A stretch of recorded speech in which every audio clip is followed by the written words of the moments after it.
All right, this is the last chapter we're going to study this semester. Before we start, I'm gonna I want to thank all of you for having this class with me together for this semester. I understand that we're having a difficult time, but I still want you to hang there and let's finish this semester as we expected. So the last chapter, chapter 17, we're going to study multinational capital structure and the cost of capital. So multinational corporations, they rely heavily on capital to finance their expansion of existing subsidiaries, as well as the creation of new subsidiaries and other projects.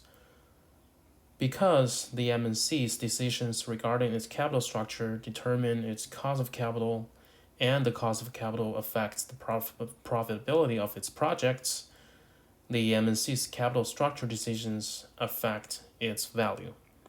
So the capital structure, recall what you have learned in the financial management class. The capital structure decisions deals with whether to raise capital versus raise debt. So basically, the capital structure problem is to determine how much debt versus how much equity a firm is going to raise. So the objectives of this chapter, the first one is describe the key components of an MNC, an MNC's capital, and we want to identify the factors that affect an MNC's capital structure. Next, we're going to discuss the interaction between a subsidiary and the parent in capital structure decisions. We also want to explain how the cost of capital is estimated. We're going to introduce several methods to actually measure the cost of capital. And the last objective is to explain why the cost of capital varies among countries. So basically, here are the objectives we want to achieve after completing this chapter. The first one, the components of capital. Basically, there are three components. Actually, there are 4 or 5, but we're only gonna focus on the 3 major components of capital. The first one, obviously, is the retained earnings. An MNC's parent and its subsidiaries generated earnings, which can be retained or reinvested to support existing operations or expansion.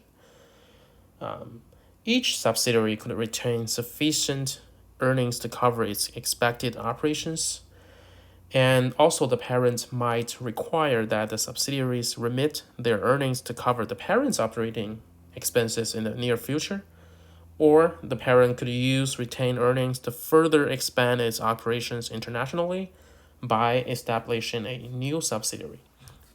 So basically, there are the use of retained earnings, and another source of the components of capital is debt. The debt, obviously, the MNC can issue bonds or obtain loans from financial institutions. So when we are talking about debt, we have 2 major components. The first one is domestic debt, meaning that MNC can raise debt domestically, and we also have international debt, meaning that the MNC, the subsidiaries of the MNC can raise its own debts in the host country, and we call this international debt. And obviously, the last one is stocks, and it is also the equity. So this is basically an MNC. The MNC can offer stock to the public.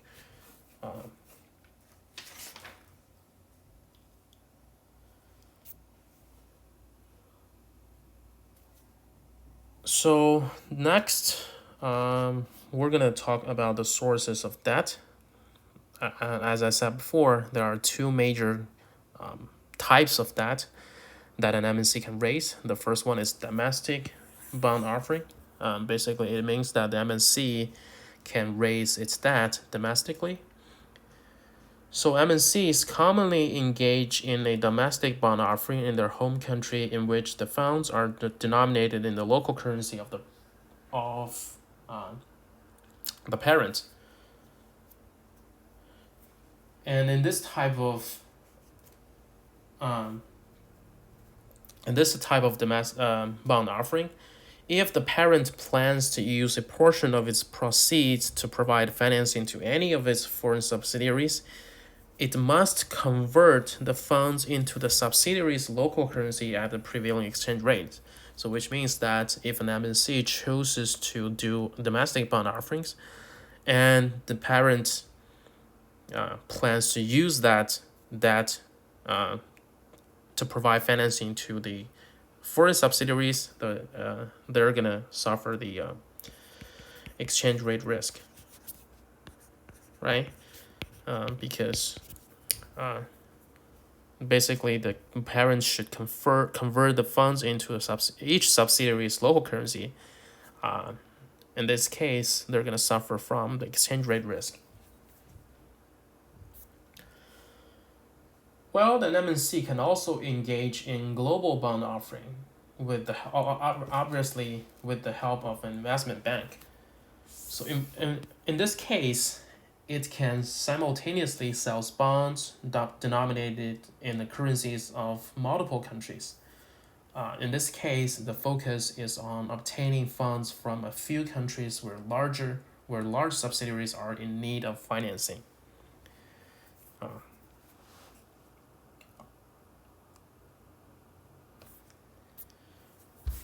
Next, we have the loans from financial institutions. Basically, this is just the short-term debt or long-term debt. Short-term or long-term debt. So an MNC's parent company, the parent commonly borrows funds from financial institutions. Of course, the subsidiaries they can also borrow funds, either from local financial institutions or the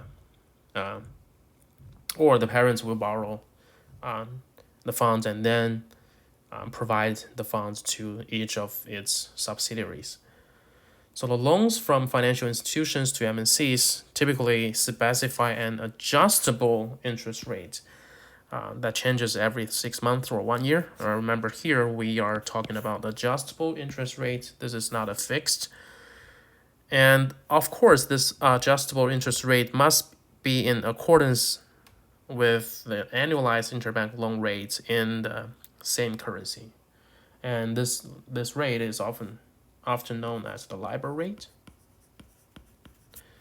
This is the London Interbank Offering Rate, or the LIBOR rate.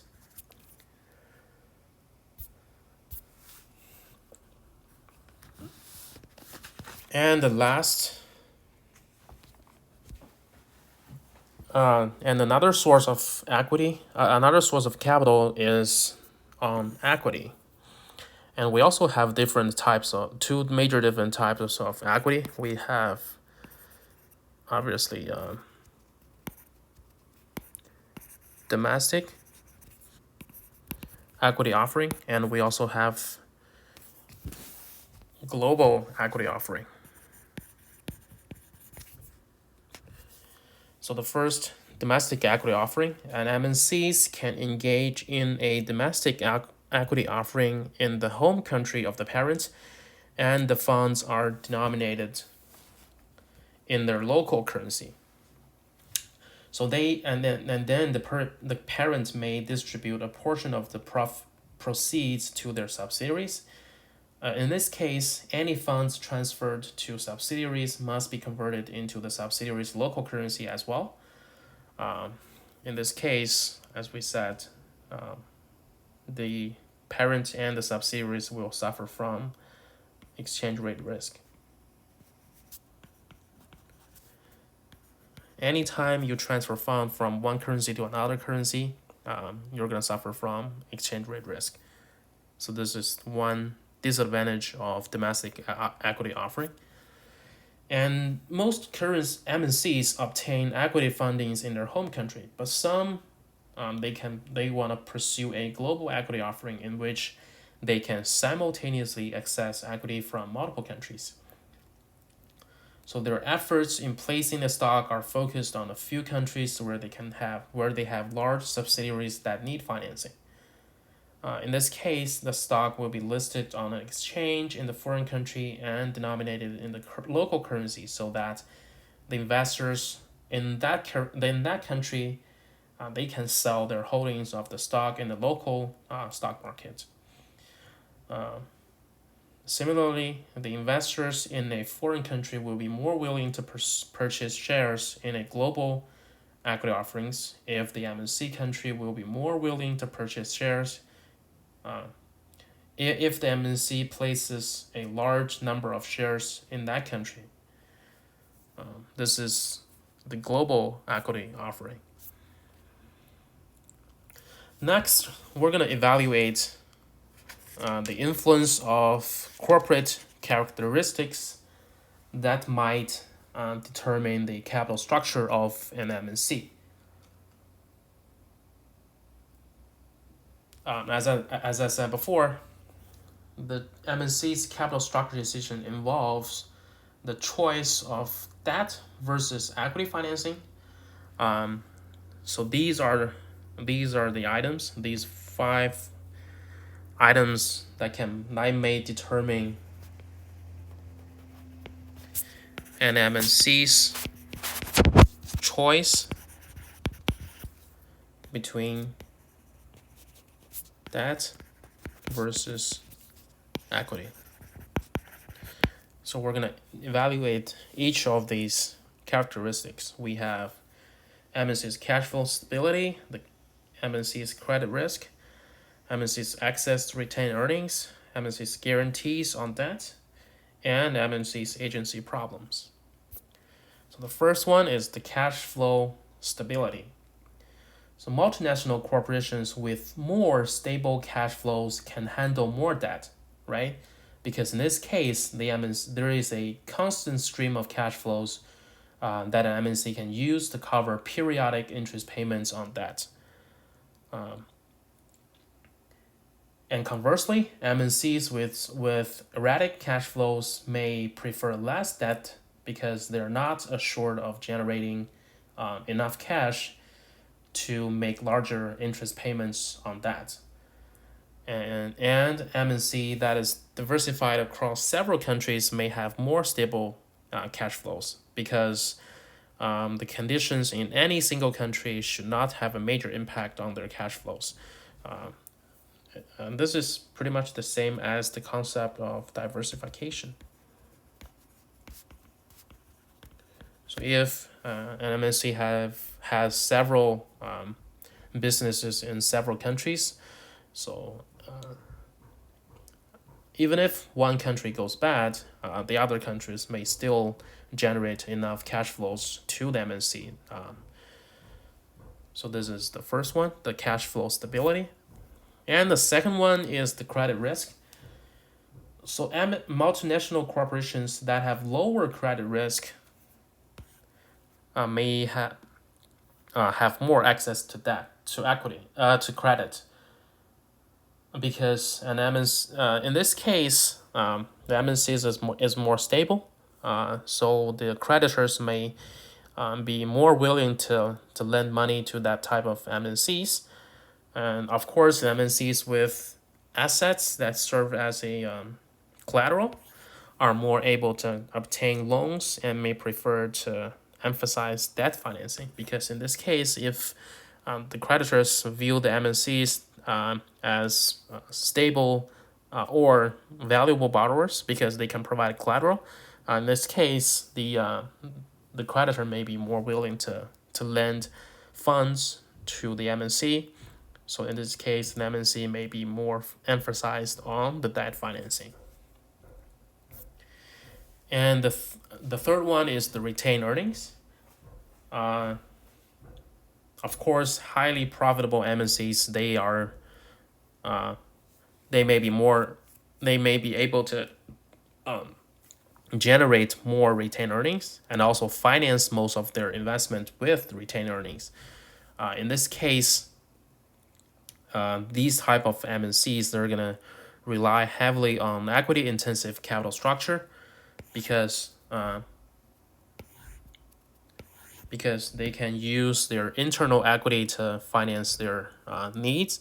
So in this case, they do not need to borrow funds from outside sources. So this type of MNCs will have a capital structure that is more of equity versus debt. And of course, MNCs that generate small levels of earnings, they cannot finance heavily on their internal equity, so they may rely on debt financing. And the fourth one is the guarantees on debt. Of course, if the subsidiaries can get guarantees from their parent, they're gonna be more they're more easily to have access to debt. In this case, they're going to be easier for them to borrow money from, for example, financial institutions. So if the parent backs the debt of its subsidiary, the subsidiary's borrowing capacity may be increased. And the last one is the agency problems.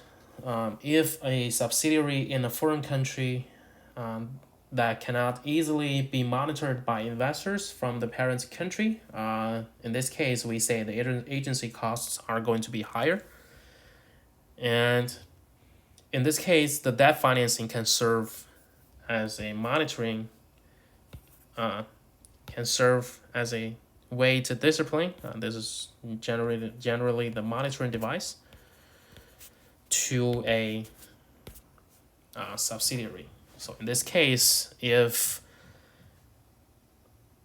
a subsidiary in a country with higher agency costs, the parent may require the subsidiary to rely more on debt financing because this will force the subsidiary to be disciplined or monitored by the banks or other financial institutions in order to cover its periodic loan payments. So next, we're going to talk about some influence of host country characteristics. Obviously, in addition to characteristics unique to each MNC, the following characteristics that are unique to each host country can also influence the MNC's choice of debt versus the equity financing and thereby influence the MNC's capital structure. In this case, we list 4 country-specific characteristics that might influence a MNC's capital structure decision. We have interest rate, the strength of the host country's currencies, the country risk in host countries, and the last one we have is the tax laws. So the first one is the interest rate in the host countries.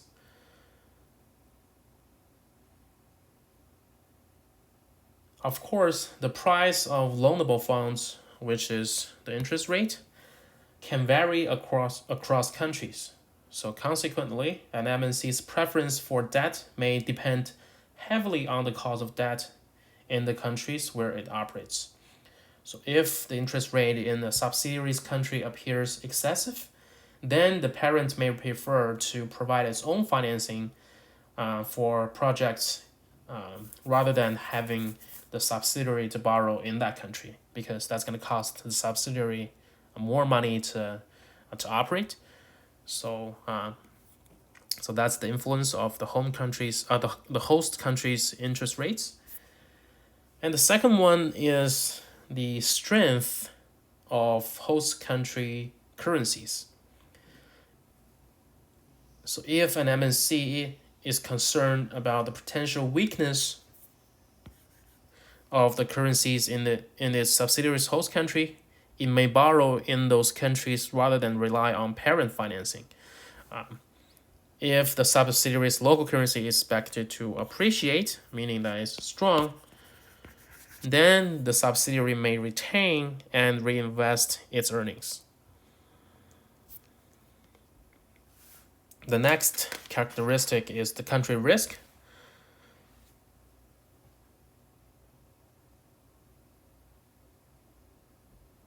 So there is possibility that the host government will temporarily block funds to be remitted to the parent. And in this case, the subsidiary may use local debt financing to reduce the amount of funds that are blocked. So if the host government block the funds, then the subsidiary may be rely on local debt financing. And also, we have a more extreme form of country risk, which is that we have the possibility that the host government might confiscate the assets of an MNC subsidiary. In this case, the subsidiary might use local debt or equity offering, because in this case,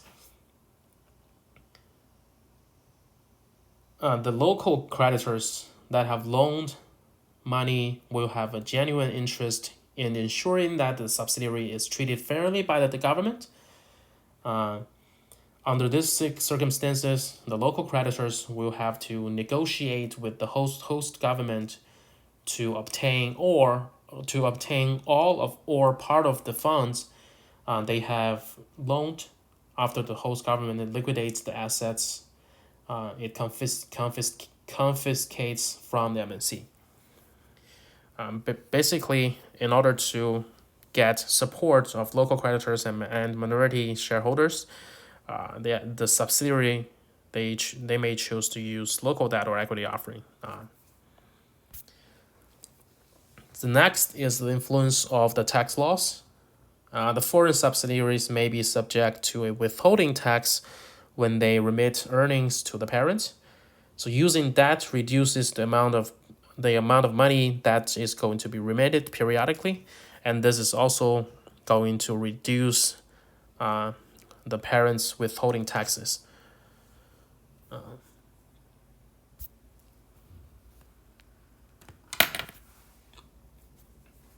So the country characteristics just described, they vary among countries and also can change over time. And thus, these characteristics explain not only why the ideal capital structure may vary, but also how the ideal capital structure could change within any particular country over time. So vary among countries and could change within any particular country over time. So let's take a look at a example. For example, if Plymouth Co. is a MNC, it has subsidiary in Argentina, and the subsidiary decides to rely more on what? Because local interest rate increased. Like I said, we have two different forms. We have retained earnings. Retained earnings. We have debt. And we also have equity.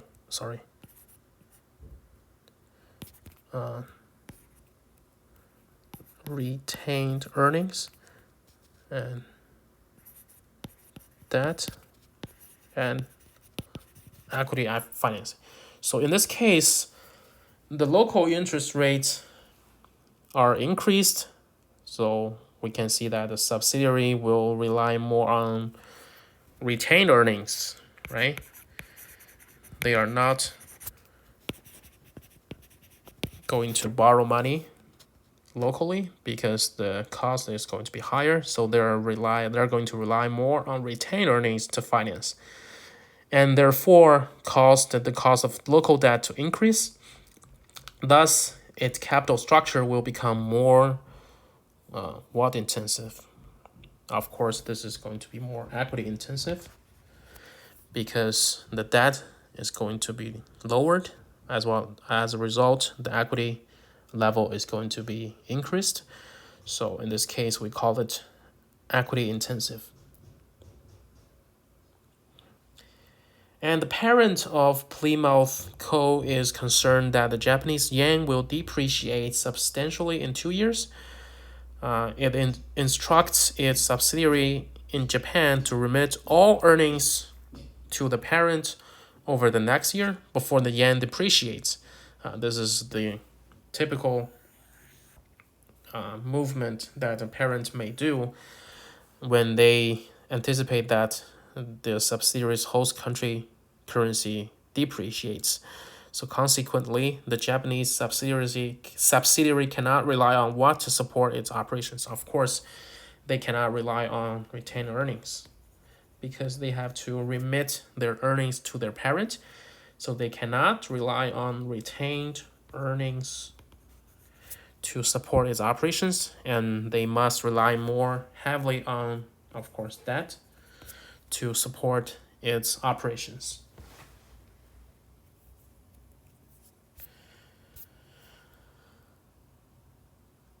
So next, we're going to look at the subsidiary versus parent capital structure decisions.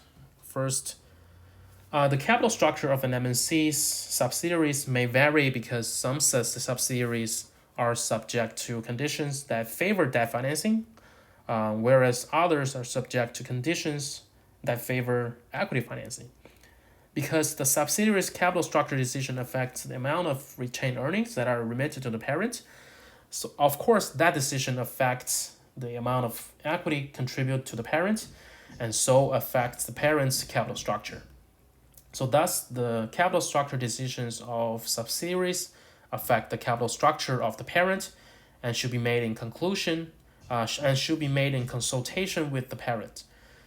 We're gonna evaluate two cases. The first one is the impact of increased subsidiary debt financing, and also we have the decreased subsidiary debt financing. So first, when a subsidiary relies heavily on debt financing, its need for internal equity financing is reduced, right? This is a exclusive financing choices. If you are going to rely more on debt financing, then you're going to rely less on internal equity financing. But one interesting fact is that these extra internal funds are remitted by the subsidiary to the parent, and that might lead to less debt financing of the parent, because in this case the parent is going to have more money to finance their operations, so their needs for the debt financing will be reduced. So overall, we can say that the increased use of debt financing by the subsidiary is going to be offset by the reduced debt financing of the parent. Overall, the parent may use less financing, and the overall capital structure of the whole company, of the whole MNC, may be unchanged. So the overall MNC's capital structure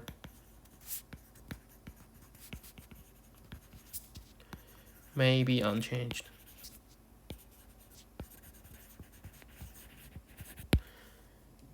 Because of the offsetting effect.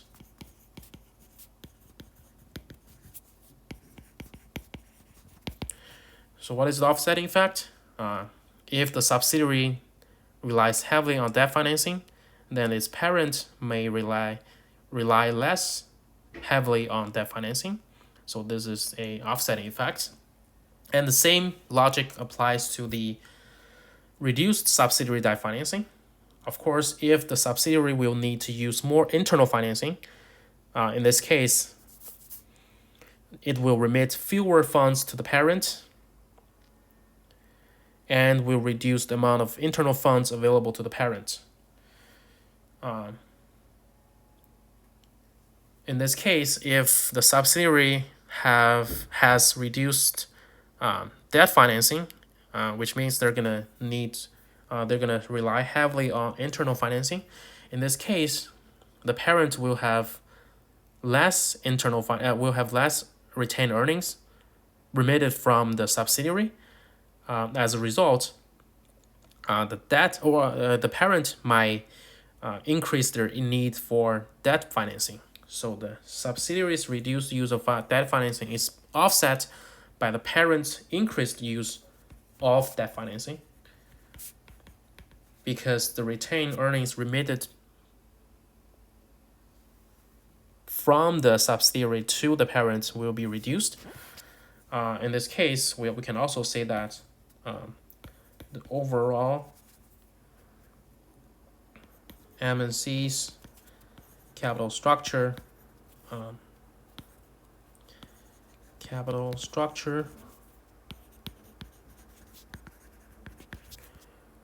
is not changed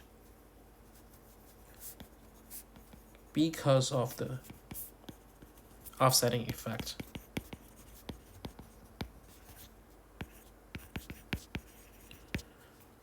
So this is what we can learn from the subsidiary versus parent capital structure decisions. So I'm gonna stop here for this video. I'm gonna record another video that I'll talk about the multinational cost of capital.